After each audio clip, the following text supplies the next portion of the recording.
नमस्कार व्यूअर्स, मैं हूं अमीश देवगन और आप देख रहे हैं वीकेंड का सबसे भरोसेमंद कार्यक्रम ये देश है हमारा।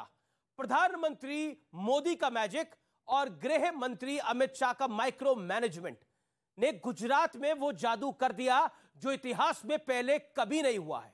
रिकॉर्ड तोड़ जीत हासिल करते हुए भारतीय जनता पार्टी ने 182 में से 156 सीटों पर जोरदार जीत हासिल करी है। लेकिन रिकॉर्ड सिर्फ बीजेपी ने नहीं बनाया है, कांग्रेस ने मात्र 17 सीटें जीतकर गुजरात में अपनी सबसे बुरी हार का रिकॉर्ड बनाया है।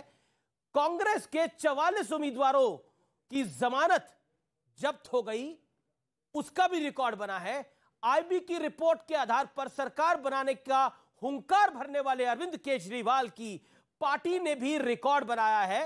हिमाचल की सभी 67 सीट्स पर आम आदमी पार्टी की जमानत जब्त हो गई है और गुजरात में भी आम आदमी पार्टी की जमानत 128 सीटों पर यानी 128 उम्मीदवारों की जमानत जब्त हुई है। सीएम पद के दावेदार इशुदान गढ़वी और गुजरात आम आदमी पार्टी के अध्यक्ष गोपाल इटालिया, जिन्होंने प्रधानमंत्री मोदी की मां को गालियां दी थी, वो भी अपना चुनाव बुरी तरह से हार गए हैं। उधर यूपी के रामपुर उपचुनाव में एक नया सियासी रिकॉर्ड बना है, इतिहास बना है।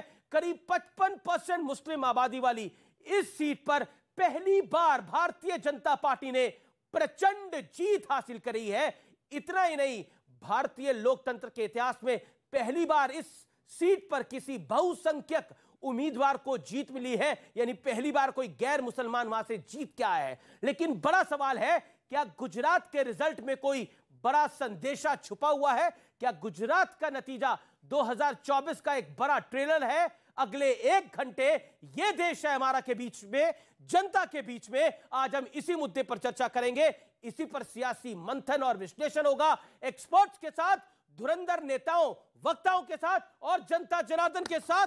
स्वागत है आपका लोकतंत्र के सबसे बड़े महापर्व के नतीजों पर, इस सबसे बड़े वीकेंड एडिशन पर, यानी आज ये देश है हमारा, इसी पर।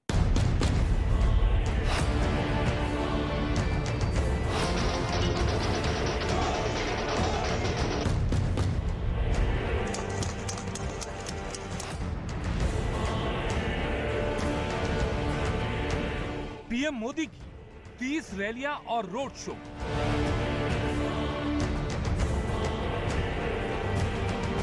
अमित शाह का गुजरात में माइक्रो मैनेजमेंट।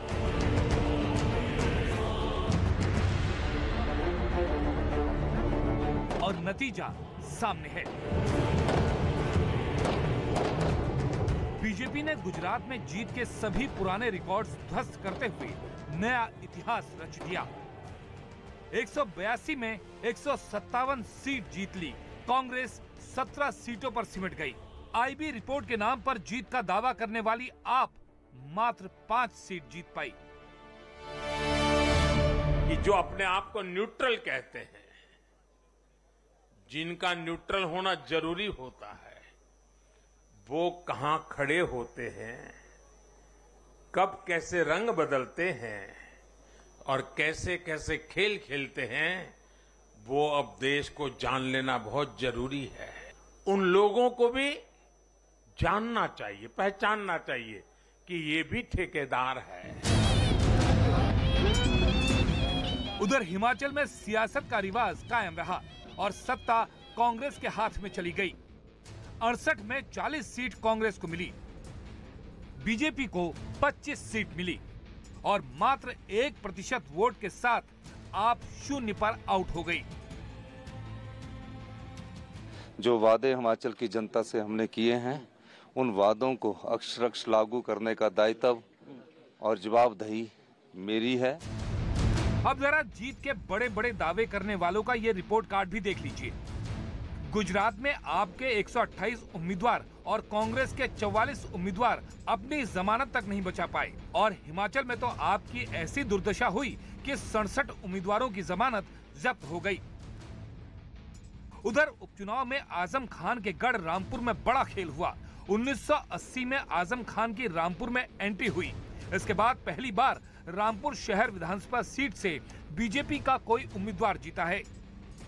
पसमानदा मुसलमानों की बात करते हैं, कोई मोहब्बत नहीं करता, हर कोई को मोहब्बत तुम्हारे वोटों से है। लेकिन सवाल है कि क्या इन नतीजों में 2024 के रण का भी कोई बड़ा संदेश छिपा है?